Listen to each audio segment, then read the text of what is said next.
जय हिंद दोस्तों। कैसे हैं आप सब। उम्मीद है कि आप सभी अच्छे ही होंगे। दोस्तों मैं आपका अपना साथी धैर्य उपाध्याय आपके अपने चैनल स्टडी विद धैर्य माही में आपका बहुत बहुत स्वागत करता हूं। दोस्तों आज हम जानेंगे 2 सितंबर के बारे में कि 2 सितंबर का दिन हम लोगों के लिए क्यों इम्पोर्टेंट है, क्योंकि यहाँ से आपको कई हिस्ट्रिकल तथ्य मिलेंगे। ठीक है, कई ऐतिहासिक क्वेश्चन आप लोगों को मिलेंगे जिसे आप बोल सकते हो जीएस से रिलेटेड है या हिस्ट्री से रिलेटेड है।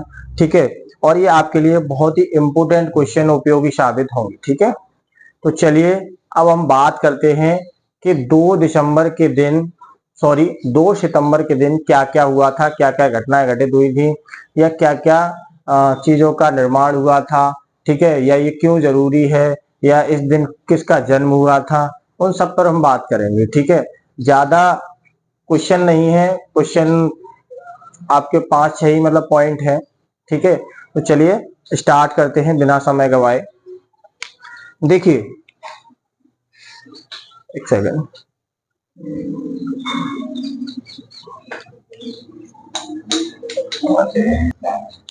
चलिए तो हम बात करते हैं कि आज ही के दिन मतलब 2 सितंबर के दिन 1945 में 2 सितंबर के दिन 1945 में यानी आज ही के दिन हो ची मिन्ही ने स्वतंत्र वियतनाम की स्थापना की थी। वियतनाम एक देश है। ठीक है, वियतनाम क्या है, एक कंट्री है। तो इसकी स्थापना कब हुई थी? 2 सितंबर 1945 की, पर स्वतंत्र वियतनाम की। ठीक है, जैसे अपना स्वतंत्र भारत होता है उसी तरीके से स्वतंत्र वियतनाम की स्थापना कब हुई थी? 2 सितंबर 1945 में। अब हम बात करते हैं कि वियतनाम की राजधानी क्या है। तो वियतनाम की जो राजधानी है, वियतनाम की राजधानी है हनोई। ठीक है, वियतनाम की, अब क्वेश्चन आपसे पूछ लेता है कि बताइए वियतनाम एक देश है, उसकी राजधानी क्या है। ठीक है, तो आप बता सकते हैं हनोई। एक क्वेश्चन ऐसे भी आता है कि वियतनाम की करेंसी या फिर मुद्रा का नाम बताइए। तो हमारी वियतनाम की जो मुद्रा है, वियतनाम की मुद्रा का यानी करेंसी का नाम डोंग है। ठीक है, इसे हम डोंग वियतनामी भी बोलते हैं। कई जगह इसका आंसर होगा वियतनामी डोंग या डोंग वियतनामी। ठीक है, आप डोंग से याद कर सकते हैं। ठीक है, डी फॉर डॉग और डोंग, इस तरीके से एक दूसरे को रिलेटेड करके इसे आप याद कर सकते हैं। ठीक है, अब हम बात करेंगे अपने, और सुनिए एक चीज और है, इसे हम किससे दर्शाते हैं।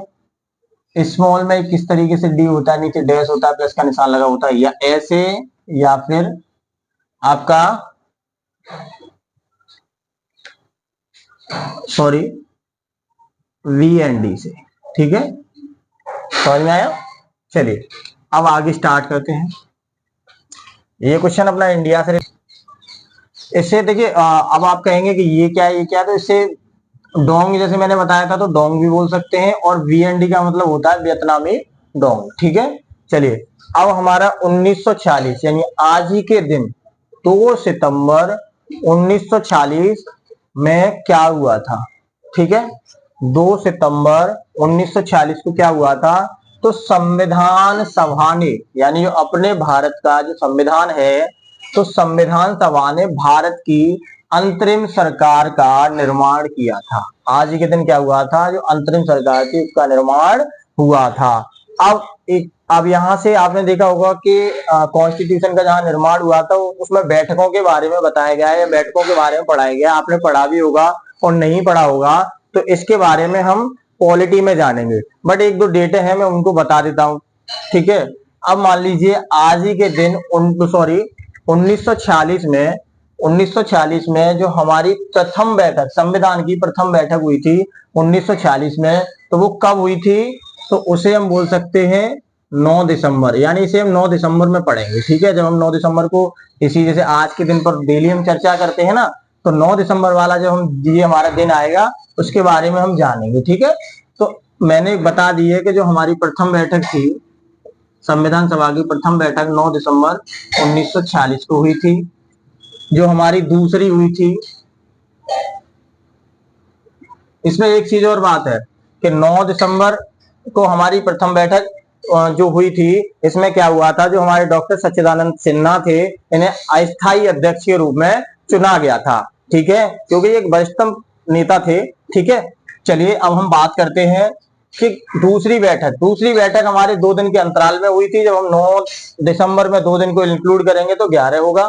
तो 11 दिसंबर 1946 को हमारी दूसरी बैठक हुई थी। ठीक है, तो इसमें क्या हुआ था कि जो हमारे डॉक्टर राजेंद्र प्रसाद थे उनको स्थायी अध्यक्ष के रूप में चुना गया था। ठीक है, आज कहा दिक्कत है। ठीक है, तो अब क्या करते हैं कि हम इसे हमने आपको बताया कि जो हमारे इस जो सभा थी तो इसके स्थायी अध्यक्ष के रूप में किसे चुना गया था, डॉक्टर सच्चिदानंद सिन्हा को, सॉरी राजेंद्र प्रसाद को चुना गया था। ठीक है, चलिए, और प्रथम अध्यक्ष जो थे वो कौन थे, हमारे डॉक्टर सच्चिदानंद सिन्हा, पर वो अस्थायी थे। ये हमारे स्थायी रूप के थे वो राजेंद्र प्रसाद थे। ठीक है, चलिए अब हम बात करते हैं दूसरी बैठक हमने कब बताई, 11 दिसंबर को। ठीक है, 11 दिसंबर 1946। अब आएगी भाई तीसरी, मान लो तीसरी हाल। ठीक है, तीसरी कब हुई थी, तो तीसरी हुई थी फिर 2 दिन के अंतराल में। तो 2 दिन का अंतराल जब इसमें 11 में 2 ऐड करेंगे तो 13 हो जाएगा। तो ये हुई थी हमारी 13 दिसंबर 1946। इसमें क्या हुआ था, तो इसमें जो हमारे पंडित नेहरू जी थे, यानी पंडित जवाहरलाल नेहरू थे, इन्होंने उस उद्देश्य प्रस्ताव को पारित किया था। ठीक है, उद्देश्य प्रस्ताव को पारित किया था। पर इसमें हम ज्यादा डिटेल्स में आप लोगों को इसलिए नहीं पढ़ा रहे हैं क्योंकि ये सब हम पॉलिटी में आपको पढ़ाएंगे जब आपका कॉन्स्टिट्यूशन चलेगा। ठीक है, जब आपका संविधान चलेगा तब ये सारी चीजें हम डिटेल से पढ़ाएंगे और टॉपिक वाइज टॉपिक पढ़ाएंगे। ठीक है, तो इस पर हम ज्यादा समय नहीं ले सकते हैं। चलिए अब नेक्स्ट टॉपिक पर हम बात करते हैं। ठीक है, चलिए वो लिखा रहने दीजिए कोई। ठीक है, अब देखिए आज ही के दिन, यानी तो ये जो मैंने पढ़ाया था वो दिसंबर की डेटें थी, तो दिसंबर में भी हम जानेंगे 2 दिसंबर को, फिर 11 दिसंबर को क्या हुआ, फिर 13 दिसंबर, तो दिसंबर में भी पढ़ेंगे हम ऐसे। ठीक है, और वो मैंने बता दिया था क्योंकि 1946 की जब बात आई थी तो 1946 का जो वर्ष था हमारे लिए बहुत इंपॉर्टेंट वर्ष था। ठीक है, अब आप बात करते हैं कि आज ही के दिन 2 सितंबर को 1956 में क्या हुआ था। ठीक है, आज ही के दिन 2 दिसंबर को, आज ही के दिन 2 सितंबर 1956 में क्या हुआ था, अब हम उस पर बात करते हैं। ठीक है, तो 1956 में जो हमारे स्वतंत्रता सेनानी हबीब उर रहमान लुधियानवी का निधन हुआ था। ठीक है, अब आपसे इस तरीके से भी क्वेश्चन पूछ लेता है कि हबीब उर रहमान लुधियानवी का निधन कब हुआ था, तो आप बोल सकते हो 2 सितंबर 1956।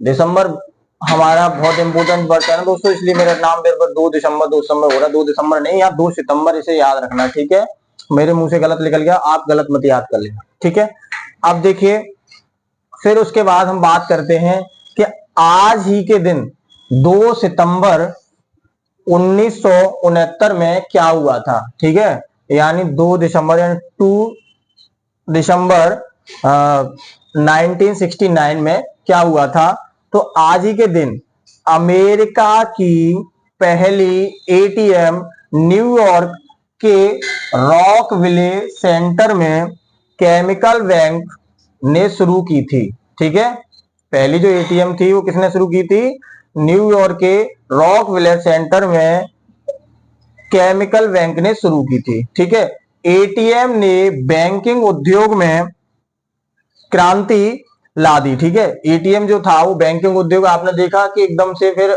बैंक का थोड़ा जो बैंक में भीड़ लगी रहती थी पैसा निकालने के लिए, तो एटीएम के माध्यम से जब पैसा निकलने लगा तो बैंकिंग सेक्टर में लोग जो काम कर रहे हैं, जो कैश उस पर कैश काउंटर पर कैशियर बैठते हैं, तो वहां पर अब भीड़ कम लगेगी। अब एक बात बताइए, जहां पर पैसा निकालने वाला डालने वाला दोनों लोग खड़े हैं तो भीड़ ज्यादा हो जाएगी ना। अब निकालने वाला तो एटीएम से निकाल रहा है, तो फिर क्या था, इन्होंने बोला कि ये तो भाई बहुत अच्छी चीज है, बहुत अच्छी चीज है, तो एकदम एक क्रांति आ गई। फिर एटीएम का लगना आरंभ हो गया हर जगह पर, ठीक है। फिर ऐसे धीमे धीमे धीमे धीमे अपने इंडिया तक भी सारी चीजें आ गई, ठीक है। तो क्रांति ला दी, जिससे बुनियादी वित्तीय लेन देन के लिए बैंक जाने की आवश्यकता समाप्त हो गई। जैसे मैंने बताया था कि जब हम किसी खर्चे के लिए अपने पैसे को निकालने जा रहे हैं तो वहां बैंक जाने की आवश्यकता नहीं थी। फिर हम क्या है, अपने एटीएम से बैलेंस को निकालने लगे और अपने खर्चों को पूरा करने लगे, ठीक है।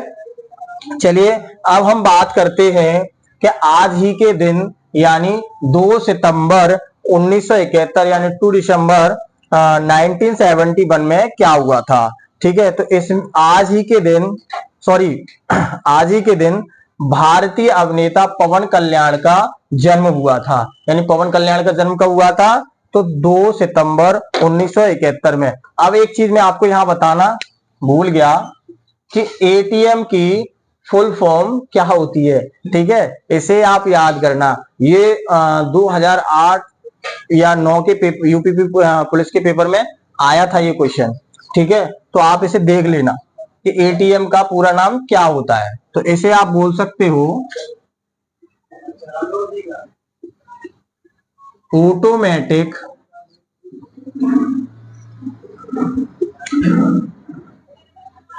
टेलर मशीन, ठीक है मेरे भाई। इसे आप बोल सकते हो ऑटोमेटिक टेलर मशीन। अब आपसे कोई पूछता है एटीएम का पूरा नाम क्या है, तो ऑटोमेटिक टेलर मशीन। अब अच्छा पूछता है, ये बताइए अमेरिका में पहली बार एटीएम कब लगाया गया था, तो आप बोल सकते हो 2 सितंबर 1969, ठीक है। अब ये पूछता है कि कौन सी बैंक में लगाया था, तो आप बोल सकते हो न्यूयॉर्क के रॉक विले सेंटर में केमिकल बैंक इन्हें इसकी शुरुआत की थी, ठीक है। और इसने क्या किया, एटीएम जब लगने लगा या एटीएम लगा तो क्या हुआ, वित्तीय लेन देन में बैंक जाने की आवश्यकता समाप्त हो गई, ठीक है। इसी के साथ दोस्तों हम इस टॉपिक को यहीं खत्म करते हैं। और आप लोगों से मेरा एक छोटा सा निवेदन है कि अगर वीडियो आप लोगों को पसंद आया हो तो ज्यादा से ज्यादा वीडियो को शेयर करें, लाइक करें और कमेंट करें। चैनल को सब्सक्राइब करना ना भूलें, बेल आइकन को प्रेस करना ना भूलें, ठीक है। थैंक यू, धन्यवाद।